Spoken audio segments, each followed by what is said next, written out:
മേലാൽ ഇമ്മാതിരി പണിയുമായിട്ട് ഇറങ്ങിയേക്കരുത് പറയുന്നത് ആഭ്യന്തരമന്ത്രി രമേശ് ചെന്നിത്തലയാണ്. മുന്നറിയിപ്പ് നൽകുന്നത് SFIക്കാർക്കാണ്. പ്രതിപക്ഷത്തേക്ക് മാറിയതിന് പിന്നാലെ ഉറങ്ങിക്കിടന്ന സഖാക്കന്മാർ ഒന്നൊന്നായി ഉണർന്നെഴുന്നേറ്റ് കഴിഞ്ഞു. തലസ്ഥാനം യുദ്ധമുഖത്തിന് സമാനമായ രീതിയിൽ കലുഷിതമായിരിക്കുകയാണ്. സമരത്തിനിടയ്ക്കാണ് കുട്ടി സഖാക്കന്മാർ അവരുടെ സ്ഥിരം സമരപരിപാടികളുമായി രംഗത്ത് വരുന്നത്. ബ്ലേഡുമായി ഇറങ്ങി പോലീസുകാരെ നേരിടുക, കണ്ണിൽ കണ്ടത് എറിഞ്ഞുടയ്ക്കുമ്പോൾ പോലീസിന് കയ്യും കെട്ടി നോക്കി നിൽക്കാൻ സാധിക്കില്ല. അവർ ലാത്തിയുമായി പ്രതികരിക്കും. അങ്ങനെ വന്നാൽ ബ്ലേഡുമായി ഇറങ്ങി പോലീസുകാരെ വേദനിപ്പിക്കാമെന്നാണ് DYFI SFIക്കാരുടെ ധാരണ.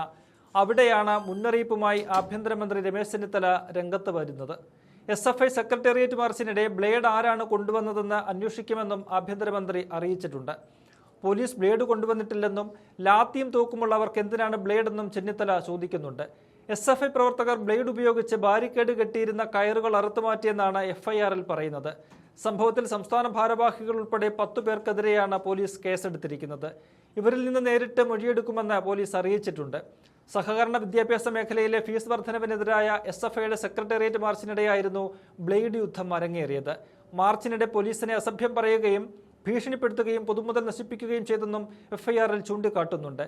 ശവം പോലും വീട്ടുകാർക്ക് കിട്ടാത്ത രീതിയിൽ കാണിച്ചു തരാമെന്ന് പറഞ്ഞ് ആക്ഷേപിച്ചുവെന്ന് FIRൽ പറയുന്നുണ്ട്. ബ്ലേഡ് ഉപയോഗിച്ച് വനിതാ സിവിൽ പോലീസ് ഓഫീസർമാർ ഉൾപ്പെടെയുള്ളവരുടെ ശരീരത്തിൽ മുറിവേൽപ്പിച്ചെന്നും FIRൽ പരാമർശിക്കുന്നു. ബ്ലേഡ് കൊണ്ടുള്ള വരയലിൽ ഏതാനും പോലീസുകാർക്കും പ്രവർത്തകർക്കും പരിക്കേറ്റിട്ടുണ്ട്. ബാരിക്കേഡ് കെട്ടുന്ന വടം മുറിക്കാനെ കൊണ്ടുവന്ന ബ്ലേഡാണ് ആക്രമണത്തിന് ഉപയോഗിച്ചതെന്ന കണ്ടെത്തൽ ഞെട്ടിക്കുന്നതാണെന്നും ആഭ്യന്തരമന്ത്രി ചൂണ്ടിക്കാണിക്കുന്നുണ്ട്. സമരം നടന്ന സ്ഥലത്ത് നിന്ന് പിന്നീട് ഏതാനും ബ്ലേഡുകൾ കണ്ടെത്തുകയും ചെയ്തിട്ടുണ്ട്. ബ്ലേഡ് കൊണ്ട് ആക്രമിച്ചത് പോലീസാണെന്ന് SFI പ്രവർത്തകരും വിദ്യാർത്ഥികളാണെന്ന് പോലീസും കുറ്റപ്പെടുത്തുന്നു. എന്നാൽ പിന്നീട് തെളിവുകൾ സഹിതം SFIക്കാരെ പൊക്കുകയാണ് പോലീസ് ചെയ്തത്. ഇതിന് പിന്നാലെയാണ് 10 കുട്ടി സഖാക്കന്മാർക്കെതിരെ കേസെടുത്തിരിക്കുന്നത്. മദ്യനയത്തിനെതിരെയും വിവിധ കോഴ്സുകളിലെ ഫീസ് വർധനയ്ക്കുമെതിരെയായിരുന്നു സമരം. പ്രകടനം സമരഗേറ്റിലെത്തിയപ്പോൾ തന്നെ പോലീസുമായി ഏറ്റുമുട്ടലുണ്ടായി. ഉന്തിലും തള്ളിലും ഇരു കൂട്ടർക്കും പരിക്കേറ്റു. ബാരിക്കേഡ് മറിച്ചിടാൻ ശ്രമിച്ച പ്രവർത്തകർ മുഖ്യമന്ത്രി VD സതീശന്റെ ഫ്ലക്സ് കീറുകയും പോലീസിന് നേരെ ചെരുപ്പെറിയുകയും ചെയ്തിട്ടുണ്ട്. ചെന്നിത്തലയുടെ പ്രതികരണം കാണാം. ആ ബ്ലേഡ് ആര് കൊണ്ടുവന്നാന്ന് ഞങ്ങൾ അന്വേഷിക്കുന്നുണ്ട്. ഏതായാലും പോലീസുകാരുടെ കയ്യിൽ ലാത്തിയിരിക്കുമ്പോൾ ബ്ലേഡ് കൂടെ കൊണ്ടുവരാൻ പറ്റില്ലല്ലോ.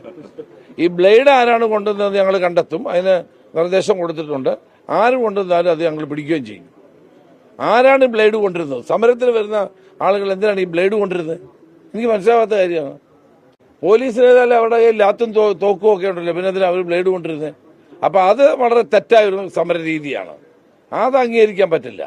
ഞങ്ങളുമൊക്കെ വിദ്യാർത്ഥി രംഗത്തൂടെ കടന്നു വന്ന ഞങ്ങളൊരു ബ്ലേഡും കൊണ്ടുവന്നിട്ടില്ല സമരത്തിന് പോകുമ്പോൾ. അല്ല പിന്നെ ആരാ ബ്ലേഡ് കൊണ്ടുവന്നത്? പോലീസാണോ? പോലീസിന് ബ്ലേഡിന് ആവശ്യമില്ലെന്നേ. ലാത്തിയും തോക്കും ഒക്കെ ഉണ്ടല്ലോ കയ്യില്. അത് ശരിയല്ല, അത് അംഗീകരിക്കില്ല കേട്ടോ. അത് സമരമാർഗമല്ല. ആ സമരമാർഗത്തെ അംഗീകരിക്കില്ല. നൂറുകണക്കിന് ബ്ലേഡ് കൊണ്ടുവന്നിട്ട് പോലീസുകാരെ വരയുകയും പോലീസുകാരെ ആക്രമിക്കുകയും ചെയ്യുന്ന നടപടി ഒരു കാരണവശാലും അംഗീകരിക്കത്തില്ല. ഞങ്ങളത് കണ്ടുപിടിക്കുകയാണ് ആരാണ് ബ്ലേഡ് കൊണ്ടുവന്നത്. അങ്ങനെയുള്ളവരെ അങ്ങ് നിയമത്തിന്റെ മുമ്പിൽ കൊണ്ടുവരും. ഒരു സംശയവും വേണ്ട. ഇതൊരു പുതിയ രീതിയാണല്ലോ കാണുന്നത്. ബ്ലേഡും കൊണ്ട് വന്ന് സമരം ചെയ്യുക, എന്നിട്ട് പോലീസുകാരെ ബ്ലേഡ് കൊണ്ട് വരയ്ക്കുക. അവരും മനുഷ്യരല്ലേ. ആ പണി നടക്കില്ല കേട്ടോ.